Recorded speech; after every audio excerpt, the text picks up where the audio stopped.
मध्य प्रदेश में छतरपुर से बंधा जी जाते वक्त रास्ते में एक नौगांव करके गांव पड़ता है, नौगवा।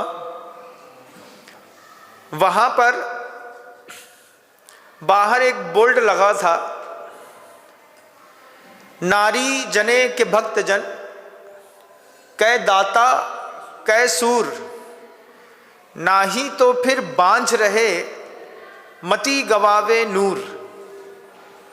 और आचार्य श्री जी की दृष्टि उस बोर्ड के ऊपर गई। गुरुदेव वहां से निकल रहे थे और गुरु जी ने उसी दो पंक्तियों को लेकर के जो उद्बोधन नौगांव में दिया था, वही उद्बोधन मैं आप सबके बीच में रख रहा हूं। गुरु जी कहते हैं, अभी अभी पढ़ करके आया हूं, नारी जने के भक्त जन, कै दाता कै सूर। आपका जो पुत्र है उसमें तीन में से एक योग्यता तो होनी चाहिए। या तो वो बहुत अच्छा भक्ति करने वाला हो, देव शास्त्र और गुरु से आप अपने बच्चे को ऐसा जोड़ें कि आपकी अनुपस्थिति में भी आपका बच्चा मंदिर, गुरु और शास्त्र के बीच में देखा जाए। एक अच्छा भक्त पैदा करना, प्रहलाद के जैसा, ध्रुव के जैसा, माँ श्रीमंती के पुत्र विद्याधर के जैसा, अनंतनाथ शांतिनाथ के जैसा कोई भक्त पैदा करो। आज जितने भी मुनि महाराज दिख रहे हैं, इन सारे मुनि महाराज और आर्यिकाओं की पृष्ठभूमि में उनके माता पिता के संस्कार अवश्य हैं। कहीं न कहीं माँ ने, कहीं न कहीं पिता ने कोई ऐसी भूमिका तय करी है कि बच्चे के मन के अंदर परिणाम पैदा हुआ है कि मुझे साधना के मार्ग पर आगे जाना है। जिनके भी घर से मुनि बनते हैं, आर्यिका बनते हैं, उनको लगता है सार्थक हुआ मेरा जन्म, एक साधु मार्ग में हमारे निमित्त से आ गए। नारी जने के भक्त जन, कै दाता, या फिर ऐसा दाता पैदा करो कि लोग बोले कि बस कर्ण के बाद अगर किसी का नंबर आया है तो हमारे बच्चे का आया। या तो वो दाता जबरदस्त हो, कै सूर, या फिर फौजी पैदा करो, देश की रक्षा के काम आए, लोगों की हित की बात करे। ये तीन की उत्पत्ति के लिए वहां पर उस दो पंक्तियों पर संबोधन था। आचार्य श्री जी सभा को संबोधित कर रहे थे। बहुत बड़ी सभा लगी थी, मुझे आज भी याद है, जनता समा नहीं रही थी। आचार्य श्री जी कहते हैं, प्रत्येक मनुष्य के जीवन में अनाप शनाप पुण्य का उदय आता है। अनाप शनाप पुण्य का उदय क्या महाराज? जब चाहिए था तब तो था नहीं, जब उसको भोगने की शक्ति खत्म हो गई तब इतना पुण्य उदय में है, इतना पुण्य उदय में है, इतना पुण्य उदय में है कि हम सोच करके भी घबरा रहे हैं। कितना पुण्य उदय में है पता नहीं महाराज। कोई आपसे पूछे कितनी संपत्ति है आपकी, तो सामान्य वर्ग तो गिना देगा। क्या गिना देगा महाराज? एक मकान है, एक दुकान है, एक प्लाट अभी और लिया है, बैंक में थोड़ा बहुत और रखा हुआ है। ठीक है, आप सामान्य हैं तो आपका सामान्य पुण्य है।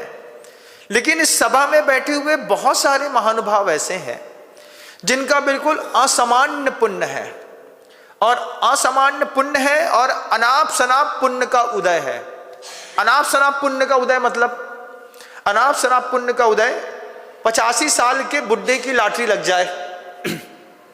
अब 85 साल के बुढ़े की लॉटरी लगी तो लॉटरी लगने के बाद भी बुढ़ा जो पैसा मिल रहा है उसका करेगा क्या? महाराज, ये 20 साल की उम्र में पैसा मिला होता तो कम से कम एक मकान का सुख भोग लेते। आदमी की इच्छाएं रहती हैं, आदमी उसी इच्छाओं का गृहस्थी में रह करके दीवाना रहता है।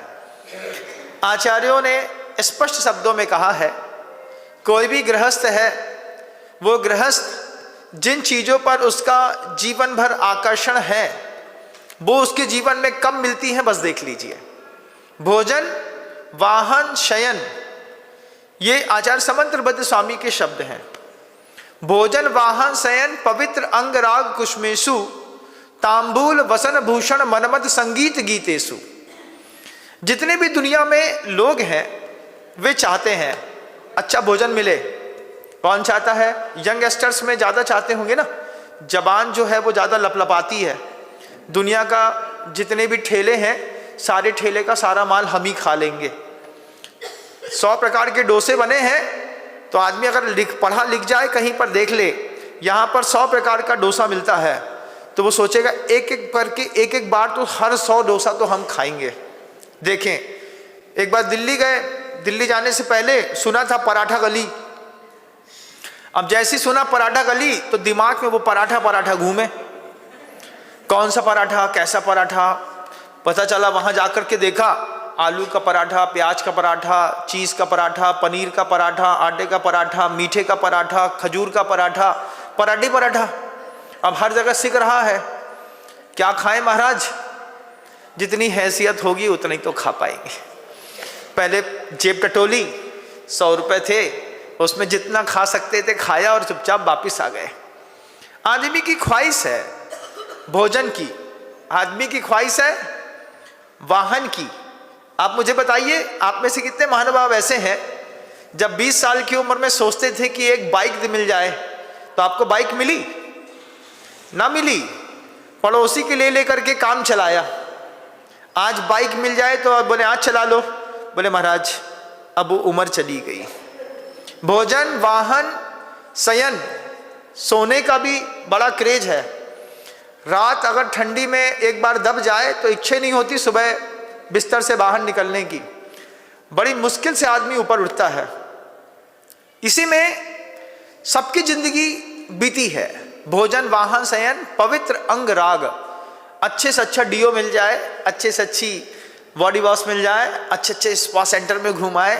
पवित्र अंग राग कुसुमेषु, फ्रेग्रेंस महाराज दुबई से लेकर के आए हैं, नया वाला इतना सा है, बस थोड़ा सा ऐसा ऐसा लगा लो, ऐसा फ्रेग्रेंस मारता है 3 दिन तक कपड़े से स्मेल नहीं जाती। पवित्र अंगराग कुसुमेषु, तांबूल, पान, वसन, अच्छे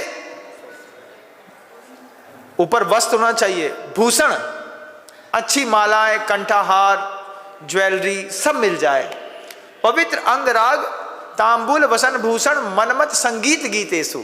और फिर अच्छा ऑडिटोरियम मिल जाए, अच्छी धम्म धम्म आवाज आ रही हो, अच्छा डांस करने को मिल जाए, जिंदगी सफल है।